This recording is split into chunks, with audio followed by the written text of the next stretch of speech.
বন্ধুরা, welcome to পর্নাস canvas. চলে এসেছি আবার পুজোর শপিং করতে। আজকে শপিং করছি মামনি আর বাপির।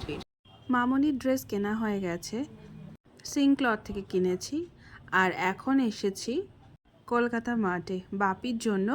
যা দেখি কি পাই, শার্ট অথবা গেঞ্জি, যেটা পাবো ভালো মতন সেটাই নেব। তো অর্পিত গেঞ্জি দেখছে। ওর গায়ের সাইজ আর বাপির গায়ের সাইজ কিছুটা সেম সেম, তো ও নিলে বুঝতে পারবে। ও ততক্ষণে দেখতে থাকুক আর আমি এদিকে দেখে আসি আমার কী কী কালেকশান এসেছে। যেহেতু আমার বেশিরভাগ শপিং কলকাতা থেকে হয়, সেই জন্য এই বসিরহাটের শপিং মলগুলোতে আমার খুব একটা আশা পড়ে না বলতে গেলে।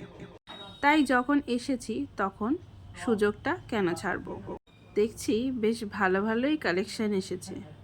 শাড়ি, কুর্তি, টু পিস, কট সেট। আর এই বছর তো কট সেট মনে হয় নতুন উঠেছে।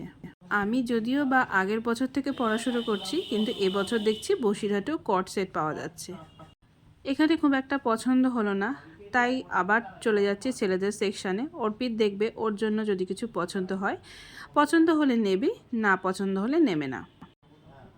যেই একটু আয়না পেলাম, নিজেকে দেখে নিলাম। তো চলো, আমাদের নেওয়া হয়ে গেছে। এরপর আমরা বিলিং কাউন্টারের দিকে যাই।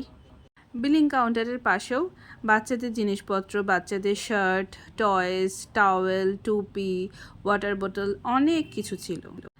এখন বিল করা কমপ্লিট হয়ে গেছে, এবার আমরা বেরোবো। এছাড়াও আরও অনেক টুকটাক জিনিস কিনেছি। আমরা তো একটা জিনিস কিনতে মার্কেটে বেরোই না, সপ্তাহে একটা দিন ছুটি পাই, অনেক কাজ নিয়ে বেরোই। যেটা আমার কাজ, নিজেকে একটু ক্যামেরায় দেখে নিলাম আমি। আর এবার চলো নামা যাক। আসলে এই সিঁড়িগুলো এতটা উঁচুতে না, আমার বড্ড ভয় লাগে এখানে নামতে। তো এবার নেবে, পাশেই দেখলাম চিল আউট, একটু খিদেই পেয়েছে। তো আমরা বেরোবো আর কিছু খাওয়া দাওয়া করবো না, এটা তো হতে পারে না। তো তাই বেশি কিছু না, অনলি নুডলস আর চিলি চিকেন নিয়েছিলাম। আসলে অনেক সকাল সকাল খাওয়া দাওয়া হয়েছে আর আমাদের শপিং করে খুব খিদে পেয়ে গেছে।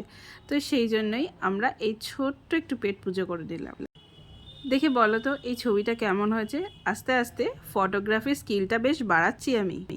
আর এবার দেখে নাও কি কি কিনেছি। এটা হলো মামনির জন্য আর এটা বাপির জন্য। টাটা।